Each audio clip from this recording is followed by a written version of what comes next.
বাংলাদেশ ইসলামী ছাত্র সেনা ঢাকা মহানগরের সাবেক সভাপতি জনাব রহিসউদ্দিনকে মব সৃষ্টি করে পূর্ব পরিকল্পিতভাবে তাকে হত্যা করা হয়েছে, ঠিক কিনা বলে?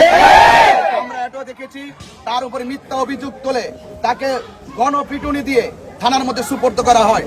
থানার প্রশাসন আমার রহিসউদ্দিনের চিকিৎসা না করে সেখানে তাকে আটকে রাখা হয়, সেখানে চিকিৎসার অভাবে সেখানে সে মৃত্যুবরণ করে। কথা বলেন ঠিক? আমি মনে করি এই হত্যাকাণ্ডের পিছনে দুর্বিসন্ধিমূলক ষড়যন্ত্র রয়েছে। যারা এই আমার রহিসউদ্দিনকে, বাংলাদেশ ইসলামী ছাত্র সেনা ঢাকা মহানগরের সাবেক সভাপতি রহিসউদ্দিনকে নির্মমভাবে পূর্ব পরিকল্পিতভাবে যেই সমস্ত সন্ত্রাসীরা মব সৃষ্টি করে আমার ভাইকে শহীদ করেছে, আমি প্রশাসনকে বলবো, সরকার প্রধানকে বলবো, অনতি বিলম্বে এই হত্যাকাণ্ডের পিছনে যারা জড়িত তাদেরকে 24 ঘন্টার ভিতরে আইনের আওতায় আনতে হবে। এবং যদি আইনের আওতায় আনা না হয়, এই মুহূর্তে রহিসউদ্দিনের লাশ সেই গাজীপুর থানায় প্রবেশ করতেছে। বাংলাদেশের আপামর সুন্নি জনতাকে বলবো, আমরা খানকায় বসে থাকার দিন শেষ হয়ে গেছে। আমাদেরকে বিপ্লবী হতে হবে, সংগ্রামী হতে হবে।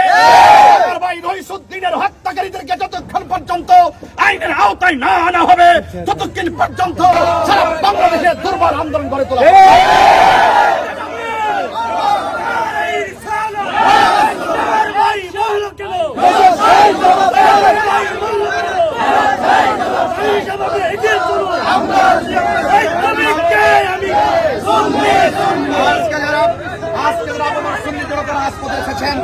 আপনাদের সকলকে বলবো, প্রস্তুত থাকুন লড়াইয়ের সংগ্রামে, বিপ্লবে হককে প্রতিষ্ঠা করার জন্য, অন্যায়ের বিরুদ্ধে এবং অপশক্তির বিরুদ্ধে আমরা সব সময় অনড় ছিলাম। এখন এই যে ন্যাক্কারজনক ঘটনা, আমার ভাইয়ের রক্ত যেই রাজপথে চড়েছে, সেই রাজপথে প্রয়োজন আমরা রক্ত ঢেলে দিয়ে আমার ভাইয়ের হত্যাকারীদের ফাঁসির দাবি জানাচ্ছি। আমার ভাইকে অন্যায়ভাবে হত্যা করেছে, তার দৃষ্টান্তমূলক শাস্তি দিতে হবে।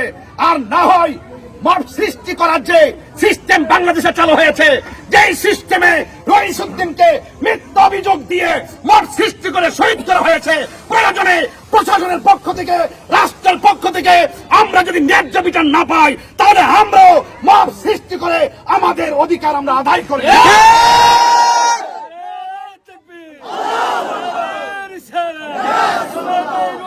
মাল্লা কেন মাল্লা কেন চলো।